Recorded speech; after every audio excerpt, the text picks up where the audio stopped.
tell you really what do you need to know about soils, and really it's the uses. The names are key. The names are key. Potting soil is for pots. It is set up so that this is the only soil that that poor plant will see. And yeah, after a while, you need to change the soil. And a lot of people, or even the old timers, know that they need to change the soil in the potted plants because it just loses its nutrients. The water runs the nutrients out, or the plant just uses it up. So one thing though that's unique about potting soil, you can use potting soil wherever you want. You can use potting soil in your garden and stuff, but it's not good to use garden soil in your potted plant because it's denser. And potting soil is very, very, very light and fluffy. Okay, this is light, this is fluffy, has a tremendous amount of peat moss in it typically. And what peat moss does is no matter how wet it gets, it doesn't compress. It soaks up the water, swells, and then releases the water. So peat moss will soak up, right? It'll expand and release the water and dry. And you'll be like, it'll get hard, but it doesn't compress. That's key. The reason why I'm telling you that's key is up in the mountains, and typically in the Northeast, we have very clay, a lot of soil that's very clayey. So it's called a clay loam, clay sandy loam. And clay compresses and gets like a rock, and the water hits it and the water just goes right over the top of it. So in people's garden setups, that when they break that up and then they water it and they get a dry spell and then they water it again, that water just runs off the top and it doesn't go to the plant and the plant dies. If you mix peat moss, or which is mostly in potting soil, okay, you can also get straight peat moss. But if you mix peat moss in with that clay, when the water goes in, the peat moss will soak that, even at the top. It'll soak that up and it expands and it loosens the clay particle next to it. So the clay can't get hard packed. Peat moss gives like zero nutritional value. The other things in it, the additives, whatever, there might be manure, a good rich topsoil, a humus, a fertilizer in these potting mixes give the nutrients for the plant. Peat moss doesn't.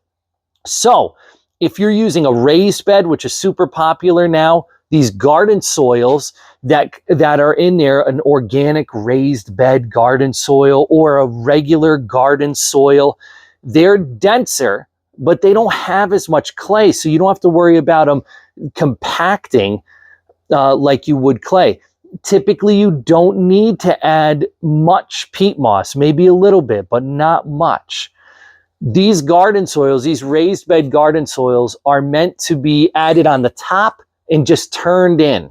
So they're rich in nutrients. And it's like, okay, every year I grab a few bags of garden soil, dump it over the top of my garden, and then I'll till it in or shovel it into the top.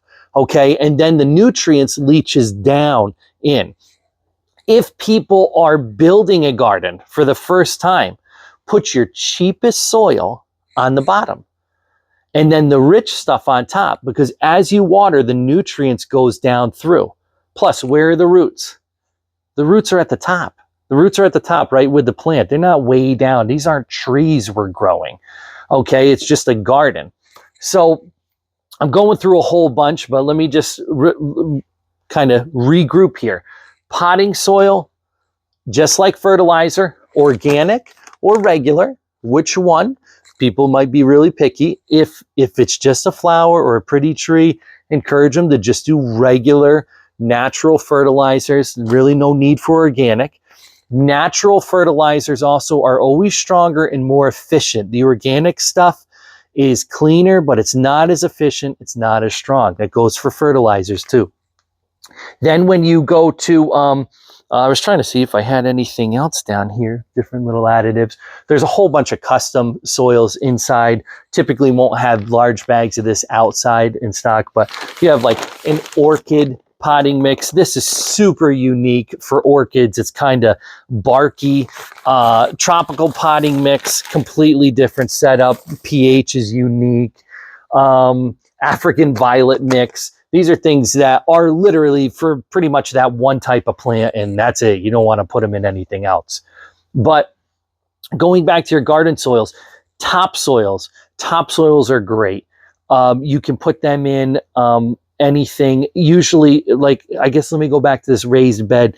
If a customer wants to fill a raised bed, any junk that they got around the house, rocky soil, dump that in first.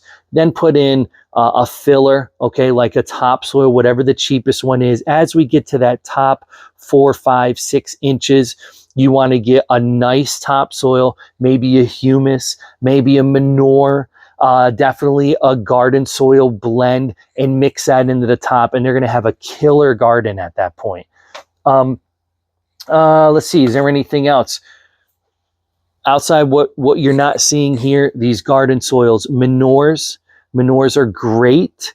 If they're using a manure that isn't bought in a store and isn't bagged, they need to watch the pH levels. So that's where lime is going to be a key thing, and I'll get into lime in a minute. There's dehydrated cow manure.